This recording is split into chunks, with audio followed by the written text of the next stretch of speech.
como é que se produz um game? E nesse aspecto específico de GameZonia, como foi lidar com um grupo tão rico, diversificado? A garotada aqui de São Luís que fez o processo, dos diversos povos que tiveram, digamos assim, sua cultura e sua energia trazida para dentro do jogo. Se eu não me engano, também muita gente ligada ao meio ambiente. Como foi coordenar tudo isso? Então, como é fazer um game, especificamente o Game Zone, como é que você coordenou tudo isso? Como é que se coordenou tudo isso? Perfeito. Graças a Deus eu tive a oportunidade de contar com pessoas que eram incríveis ao longo de toda a jornada.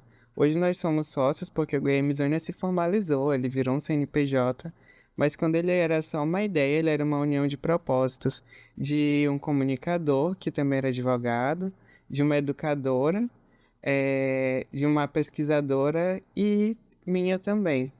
Então, cada um dos meus sócios contribuíram de alguma forma a partir de suas perspectivas.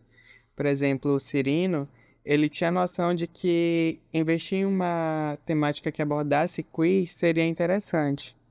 Já a Juliana trouxe a perspectiva de que não é possível desenvolver um jogo sobre a Amazônia sem envolver a Amazônia, por conta de toda a trajetória dela enquanto cientista social, doutoranda em cultura e sociedade também.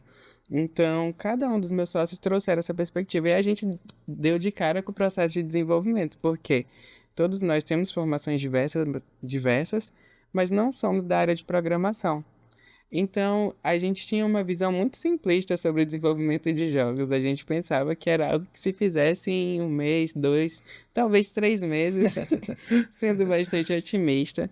Só que é um processo que leva bastante tempo, principalmente se você quer tomar decisões corretas. A gente fez uma pesquisa científica, existem artigos acadêmicos produzidos que contam a história do GameZonia e que fundamentam esse processo de investigação.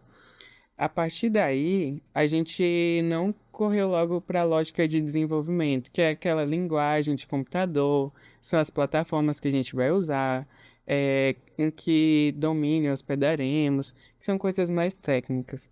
A gente entendeu que precisaria fazer um processo robusto de fortalecimento da narrativa por conta dos valores que a gente queria trazer.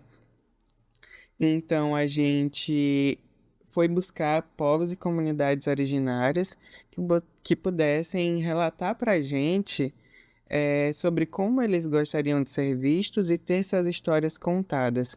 E também se eles gostariam de contar essa história. E mais, se queriam contar por meio de um game. Porque eles poderiam virar e dizer assim, não temos interesse, não é algo que a gente é, consome, não é algo que a gente se vê fortalecido, então seria um ponto de parar. A gente deixava claro a todos os povos que a gente entrava em contato e dialogava que eles tinham poder decisório dentro desse espaço de construção da narrativa. Porque se uma comunidade indígena dissesse que não estava à vontade com aquela forma de representação, a gente teria que repensar para que ela de fato fosse incluída e pudesse participar. Então a gente contou com os povos ribeirinhos também, para que a gente pudesse imprimir fielmente dentro da narrativa, desde a cor dos olhos da Ibiaci, e por que da Ibiaci de ser uma onça pintada e não ser um tamanduá, porque só para tirar essa curiosidade, não deixar todo mundo curioso, a IBSI foi escolhida por ser a onça, geralmente reconhecida por vários povos, não de forma unânime, mas vários povos como um animal espiritual, como um guia, como aquele ser espiritual que vai transitar com você dentro da Amazônia. Então, Fantástico isso. para que a gente pudesse incluir essas histórias, a gente teve que mergulhar a fundo dentro dessas comunidades. Ainda não podemos ir lá presencialmente, porque é um deslocamento, por mais que estejamos próximos, deslocar-se a fundo dentro da Amazônia é realmente um desafio, mais logístico também, mas a gente fez esse processo de conexão valer a pena, imprimindo na narrativa todo esse processo fiel mesmo de como as pessoas querem e gostariam de ser vistas.